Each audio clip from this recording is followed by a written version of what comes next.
go. My heart is beating to the rhythm of a love song. I've never felt this before. Hey, salut à tous. Bonjour à tous. Bon, bienvenue. Aujourd'hui, on se retrouve dans une nouvelle vidéo.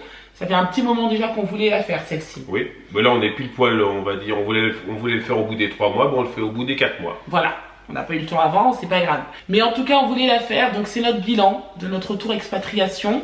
Donc pour ceux qui ne nous connaissent pas, nous sommes une famille française.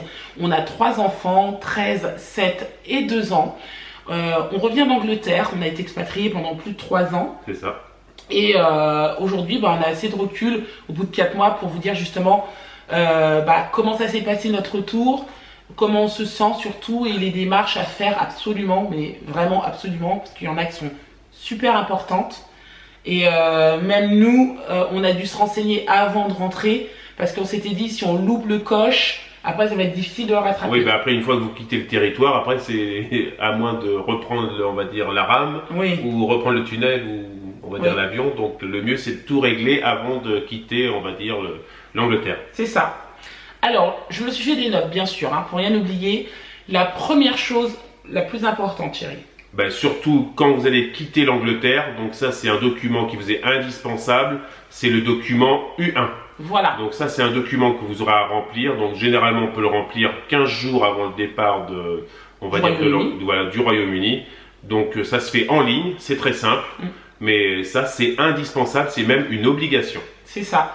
Alors, qu'est-ce que c'est que le document U1? Le document U1, c'est un peu un document qui retrace l'historique de tous vos emplois exercés en Angleterre.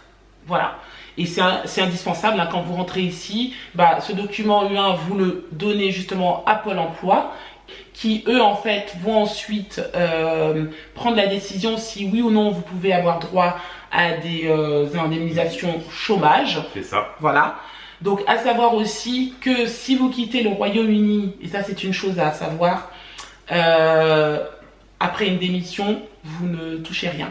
Voilà. Vous n'avez pas droit à l'indemnisation chômage. Ce qui est normal, c'est comme en France, lorsque vous quittez un emploi, vous n'avez pas droit à l'indemnisation chômage. Bon, là, c'est pareil. Voilà. Par contre, je crois que vous pouvez demander à réétudier vos droits au bout de 4 mois. C'est ça. Ou alors avoir travaillé au minimum une journée en France pour demander donc qu'on réétudie votre dossier. Voilà. Donc voilà, ça, le document U1, notez-le, c'est super, mais super important. En fait, il y a un délai aussi, je crois, pour recevoir. Il est normalement de 4 à 6 semaines pour le recevoir, donc c'est quand même assez long. Long. Et si j'ai bonne mémoire, on a dû le recevoir sous 3 semaines. Oui, c'est ça. Parce qu'on l'a reçu, je crois, vers le 20 juillet. Donc, Tout à fait. Donc nous, ça a été relativement rapide. Ouais. On va dire qu'on a peut-être été chanceux. C'est clair. Enfin, sachez qu'il y a quand même un petit délai. Voilà. Ensuite, alors, tout ce qui est démarche administrative, si vous avez des enfants, la CAF. Accrochez-vous. C'est un peu le mot, non? C'est ça. Franchement, surveillez vos dossiers déjà très près, mais prévoyez un délai. Voilà. Voilà, comme ça. Parce que clairement, aujourd'hui encore, j'ai appelé ce matin. On est quelle date? On est Le 18. C'est ça, 18 octobre. On est le 18 octobre. J'ai appelé ce matin. Je suis quand même revenue depuis le mois de fin juin. J'ai appelé ce matin. Il y avait encore un petit couac. Voilà. Effectivement, c'est vrai que nous, c'est assez particulier. On est une famille. On a eu un bébé né en Angleterre. Ok. Mais j'ai quand même donné tous les documents nécessaires, etc. Donc, sachez que voilà, ça vient de se régler là maintenant, aujourd'hui, le 18 octobre. Et on est arrivé fin juin. Voilà. C'est ça, et après il y a aussi le fait, donc là c'est la CAF, c'est aussi le même problème avec la CPAM. Donc ça, comme Warren est né en Angleterre, c'est pareil, il faut justifier de papiers. Tous les papiers, acte de naissance, etc. Comme quoi il est bien français. Chose importante aussi, si vous avez eu des enfants en Angleterre, j'espère que vous avez été déclaré au consulat de France à Londres, pour qu'il puisse apparaître sur votre livret de famille. Voilà, ça c'est super important, il faut absolument le faire, quoi. Ça, c'est des choses on pense pas forcément, mais quand on rentre en France, on se dit oh, mince, j'aurais dû le faire, quoi. Et après, c'est un peu embêtant. Il y a la mutuelle aussi, donc là, la mutuelle c'est plutôt facile. Vous cherchez un petit peu une mutuelle qui correspond à vos besoins. Nous, c'est ce qu'on a fait, et on a souscrit, et puis voilà, quoi. Ça va assez vite quand Oui, même. ça va assez vite. Le seul problème, c'est que la mutuelle vous demande vos documents de la caisse primaire d'assurance maladie. Donc, si vous n'êtes pas à jour, si votre carte vitale n'est pas à jour, si votre attestation aussi de carte vitale n'est pas à jour, vous êtes un petit peu coincé. C'est-à-dire que la mutuelle, ça va vite, mais la caisse primaire d'assurance maladie, c'est encore autre chose. Et on ne l'a pas ajouté, on avait un avantage en revenant de notre expatriation, c'est que nous étions propriétaires avant de partir. Ouais. Ce qui fait qu'on avait déjà notre logement, il n'a pas fallu chercher, et heureusement on va dire, un logement. Et... Après ça, c'est en général quand vous revenez d'une expatriation, vous savez déjà où vous allez habiter. Normalement, au préalable, ils recherchent quand même une maison ou un appartement ou quoi. C'est vrai que nous, on n'a pas eu ce souci de chercher une maison, etc. Enfin bon, tout ça, franchement, pour nous, c'était un point plutôt positif. Plutôt positif, et après, suivant certains comme la mutuelle ou notre assureur, bon, on a quand même des historiques, donc c'est quand même beaucoup plus simple aussi. C'est clair. Donc pour tout ce qui est assurance voiture, assurance maison, nous, on a gardé notre assurance ici en France qu'on avait avant de partir. Voilà, donc on a refait appel à eux et il n'y a pas eu de souci. Ils ont assuré notre maison et notre voiture comme avant. Voilà.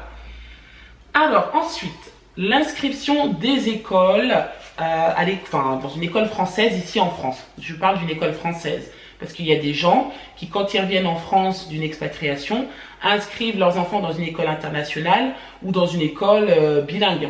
Voilà. Nous, c'est pas le cas. On les a réinscrits dans une école française. Pourquoi ? Parce qu'à côté de chez nous, on n'a pas d'école internationale. Si on l'aurait fait. Avec plaisir d'ailleurs. Alors il y a deux possibilités. Soit vous mettez vos enfants soit en école publique, mais là ils devront passer des tests. Soit, c'est notre cas, ils sont en école privée. Là, il n'y a pas de test à passer. Il n'y a pas de test. Donc s'ils devaient, on va dire, rentrer en CE2, on va les mettre en CE2, où on va se baser par rapport à leur âge. Et là, ça va tout de suite... on va les mettre tout de suite dans la bonne classe. Voilà. En fait, ce qui se passe, c'est que, effectivement, pourquoi ces tests ? Parce que nos enfants en Angleterre n'étaient pas inscrits dans une école internationale ou une école bilingue, où ils faisaient français-anglais. Nos enfants étaient inscrits dans une école anglaise. Donc, les enfants concernés, c'est que les enfants qui ont été inscrits dans des écoles purement anglaises. Après, si vos enfants étaient dans une école française en Angleterre, évidemment, il n'y a pas de test à passer quand vous revenez en France. Nous, c'était notre cas. On n'avait pas envie, clairement, de leur faire passer des tests. C'est bon, c'est déjà assez compliqué comme ça, le retour en France. Si en plus, on leur impose de passer des tests, etc., non. On les a inscrits dans une école privée. C'était leur école avant de partir en France, donc ça tombait bien en plus. Donc voilà, ça nous a simplifié la tâche. Donc de ce côté-là, pour les inscriptions à l'école, ça s'est plutôt bien passé. On s'y est pris 1 ou 2 mois à l'avance. Je crois que c'était au mois de mai. Oui. Je crois qu'on est venu les inscrire, je ne me rappelle plus très bien, mais au mois d'avril, pendant les vacances de Pâques. Oui.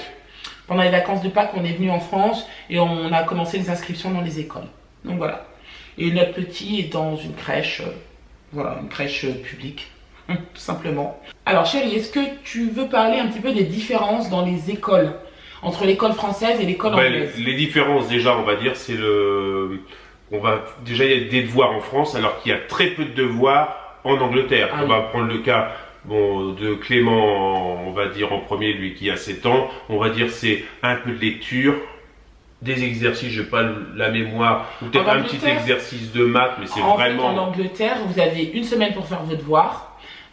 Clément, lui, il les avait le mardi et devait les rendre pour le mardi d'après. C'est-à-dire qu'il y avait un peu d'écriture, des lettres ou des mots, enfin c'était vraiment simple. On va dire une fiche. Voilà, même pas, c'était 3-4 mots à écrire. Et en maths, il y avait un petit exercice de maths à faire. Ça pouvait être du calcul, des additions, des choses comme ça, mais vraiment le truc vraiment très très simple. Donc là, on va dire en France pour lui, c'est un peu plus soutenu, mais ça reste raisonnable. Oui. Donc là, ça va être de la lecture, ça va être de l'apprentissage vraiment de mots un peu plus compliqués, des autodictés et après des exercices de mathématiques, mais ça reste, on va dire, relativement, c'est pas soutenu, c'est on va dire normal. Il y a plus de devoirs par rapport à l'école anglaise, mais ça va, ça passe, ça passe. Par contre, Kélian, lui... Oui, alors lui, c'est beaucoup plus soutenu. Là, c'est vraiment le jour et la nuit. Il est en 3e. Kélian est en 3e, donc c'est différent. Là, il va passer le brevet à la fin de l'année. Donc, ça fait clairement un gros choc quand même. Hein. Oui. On voit clairement la différence, il n'en avait pratiquement pas en Angleterre et ici il se retrouve avec une quantité de devoirs astronomiques.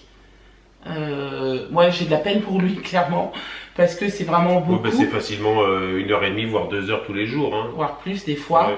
Et pas mal d'évaluations, pas mal de devoirs sur table. Enfin voilà.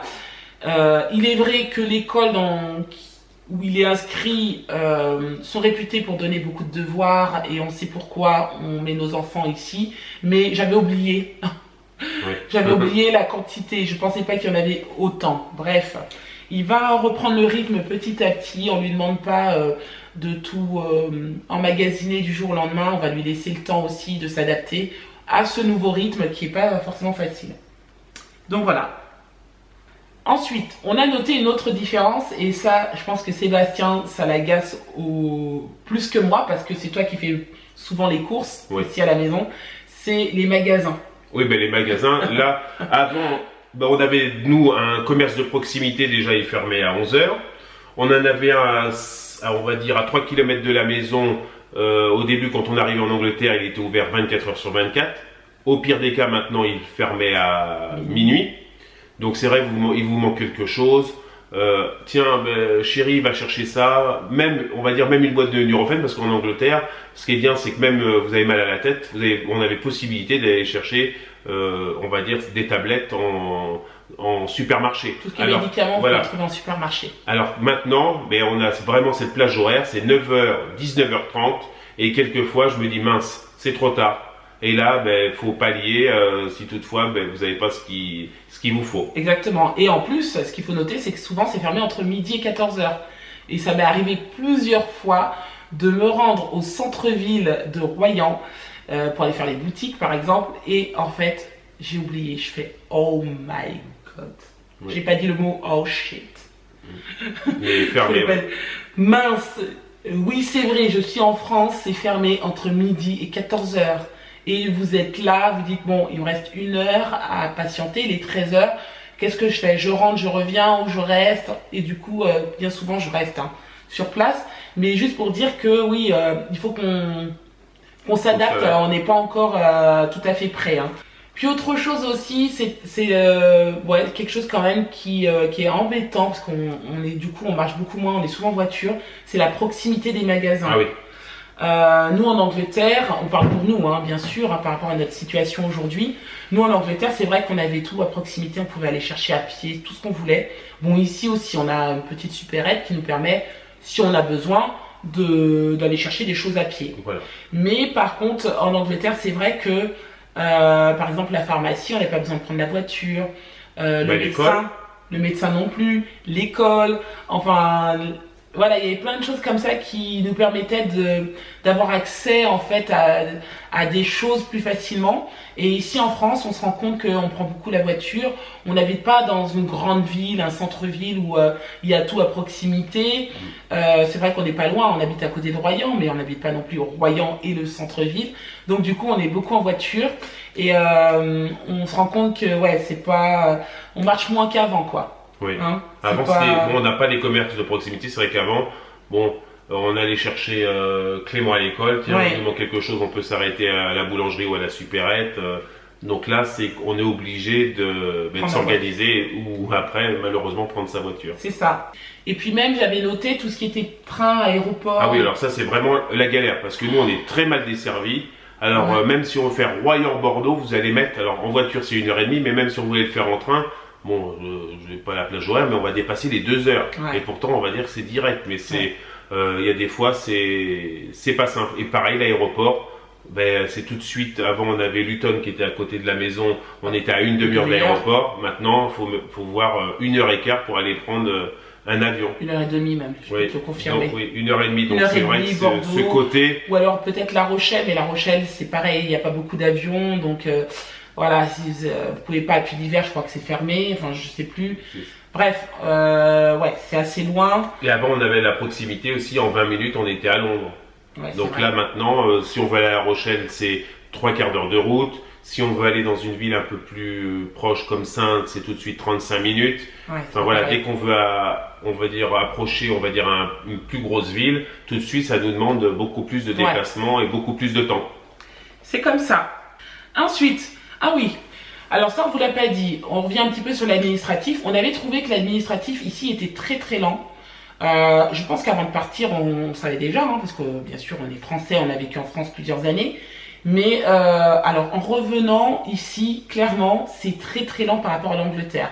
Alors les Anglais, ils sont beaucoup plus efficaces là-dessus, très rapide, tout est informatisé. Vous allez chez votre médecin, vous n'avez même pas besoin d'avoir une carte vitale. Vous y allez, il connaît votre nom, votre numéro de sécurité sociale, tout est enregistré. Et il vous donne l'ordonnance, tout est enregistré. Vous arrivez à la pharmacie, pareil, vous présentez rien du tout. Oui, avec votre nom, on vous enregistre. Et également, votre médecin, si par exemple demain, vous vous rendez à l'hôpital, quand il va consulter votre dossier et que vous venez le voir pour quelque chose qui n'a rien à voir, hein, par rapport à, par exemple, vous avez un rhume, eh ben, il va voir que vous êtes rendu à l'hôpital à telle date, à telle heure, que vous êtes sorti à telle heure. Enfin, ils savent tout, ce que vous avez eu comme ordonnance. Enfin, vraiment, et dessus, je les trouve vraiment très efficaces. Hein, qu'est-ce que t'en penses, franchement? C'est pas mal. Ensuite, c'est par rapport aux gens ici en France. Je les trouve moins accessibles. Oui. Bah après, il y a le côté en Angleterre. Ce qui est bien, franchement, en Angleterre, c'est que vous pouvez avoir des tatouages, des piercings, être voilé. Enfin, je veux dire, ils ont une ouverture d'esprit. Là, en France, on va beaucoup plus vous juger. Ça veut dire, on a tendance plus à regarder les gens. Alors qu'en Angleterre, vous n'allez jamais voir quelqu'un qui va tourner la tête. Vous passez incognito. En France, il y a ce côté un peu plus, on va regarder ou dévisager un peu plus les gens. Ouais, c'est vrai. Ouais. Puis moi, je trouve que, enfin, moi, ce qui me manque, c'était qu'avec mes voisins, j'avais une relation avec mes voisins en Angleterre qui était très proche. Je sais très bien que je pouvais leur demander n'importe quoi. Voilà, ils m'auraient toujours rendu service. Même me garder Warren, par exemple, si j'avais besoin de faire un truc important, j'aurais pu demander. Je ne l'ai jamais fait, clairement. Mais voilà, je sais que j'avais des voisins sur qui je pouvais vraiment compter. Là, ici, je ne sais pas si j'oserais. Sauf 2-3 voisins avec qui on tisse des liens un peu plus proches. Mais sinon, non, je lui ai demandé une fois si j'avais un problème avec ma voiture une fois. Donc j'ai un voisin super gentil avec sa femme Marilyn et Bruno qui sont vraiment sont adorables, voilà, qui m'ont dépanné. On connaît 2-3 personnes, mais sinon c'est vrai que c'est un peu chacun ce soir. On se voit pas beaucoup, on se parle pas. Bah après c'est ça. On s'invite pas. C'est un peu c'est différent. Métro, boulot, dodo. Bon, nous on n'a pas métro, mais c'est un peu boulot, dodo. C'est un autre rythme, c'est tout. Nous c'est vrai que vu qu'on travaille à la maison, voilà, en même temps nous on est dans notre petite cabane aussi ici. Hein. Donc voilà, je veux juste pour signaler ça, mais bon, c'est pas dramatique. Hein. Ensuite, qu'est-ce qui te manque, chérie, vraiment? En Angleterre? De l'Angleterre. Un peu le travail, parce que ça se passait bien au travail, donc mes collègues, je vais dire, bon, malgré que je reste en contact via les réseaux sociaux, de toute façon, bon, on sera, je serai où on sera amené à y retourner. Et deuxième point, les espaces verts, parce que j'aimais bien tout ce qui était parc. C'est vrai que ces grands espaces, ce côté nature, puis l'architecture aussi, tout ce qui est vieille pierre, moi j'adore tout ce qui est vieille pierre, vieux monuments. C'est vrai que de ce côté-là, on va dire l'Angleterre va me manquer, quoi. C'est vrai que moi je suis un peu nostalgique et ça a commencé il y a quelques jours. Là je commence vraiment à réaliser que l'Angleterre me manque énormément. Et je suis presque à la limite de dire, oh mon Dieu, je regrette. Pas je regrette d'être revenu parce que c'est vrai que on a quand même récupéré notre maison, on est quand même bien ici, on ne peut pas dire le contraire.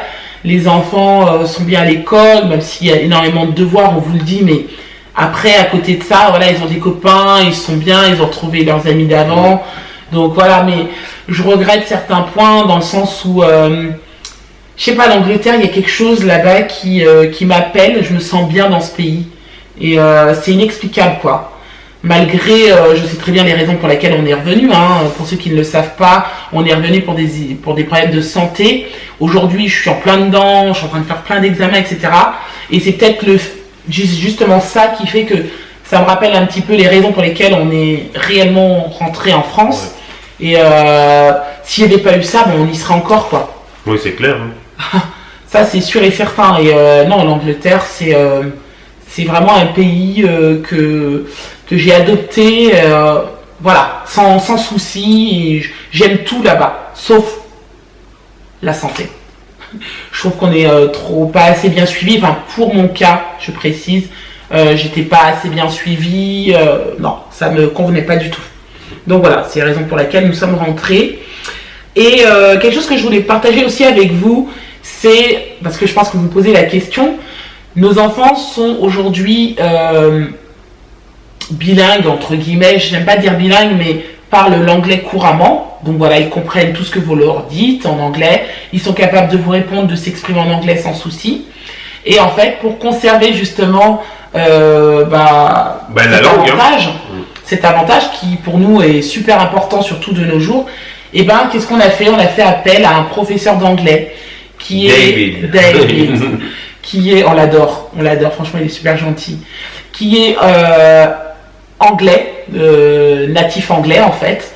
Et du coup, une demi-heure par semaine, Kélian et Clément ont chacun leur tour un cours d'anglais avec lui, en anglais, strictement en anglais. Il les fait évoluer au niveau du vocabulaire, parce que forcément, il y a peut-être des choses qu'ils maîtrisent moins. Si vous les emmenez sur un, je sais pas moi, si par exemple vous voulez parler d'aviation aéronautique avec Kélian, peut-être qu'il y a des mots de vocabulaire par exemple, qui va hélice, moins... elle, bon ça c'est des termes beaucoup plus techniques. Hein. Voilà, des termes qu'il va moins maîtriser. Bon, Kélian atterrir et décoller, take-off, décoller, bon, oui. Il va, on va dire, le savoir. Après, quand c'est vraiment technique, voilà, tableau, je sais pas comment on appelle ça. Tableau de bord, par exemple, voilà, ce qu'il va savoir le dire, on ne sait pas. Enfin bon, je vous donne un exemple, c'est juste pour dire qu'il les amène beaucoup à enrichir leur vocabulaire.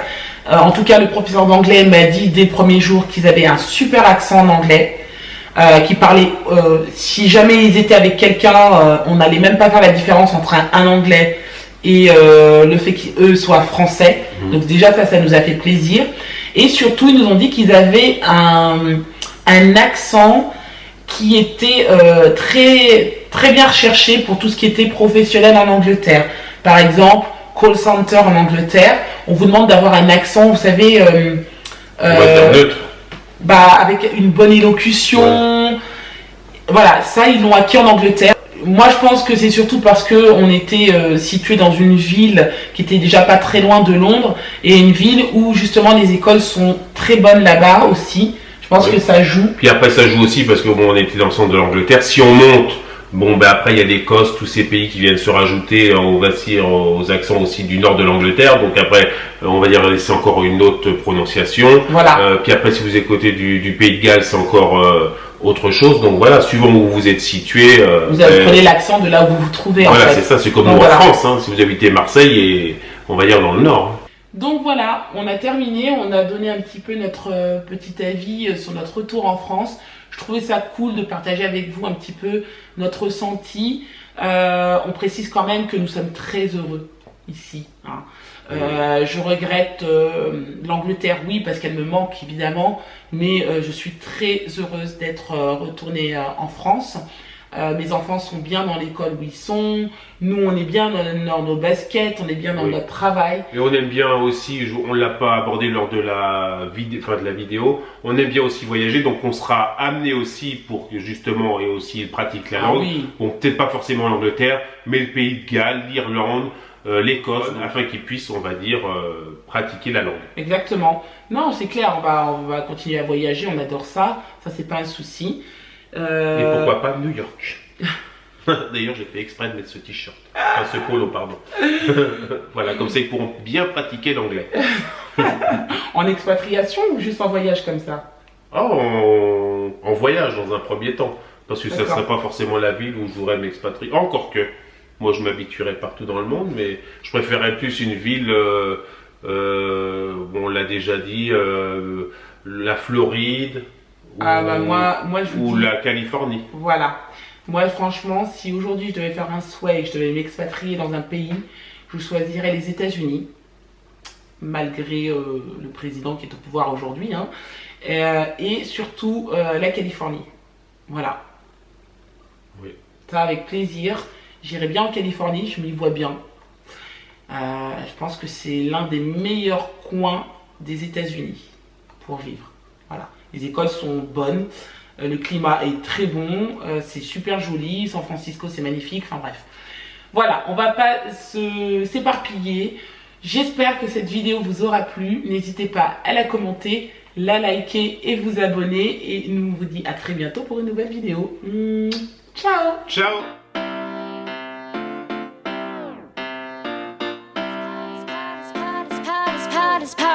My heart is beating to the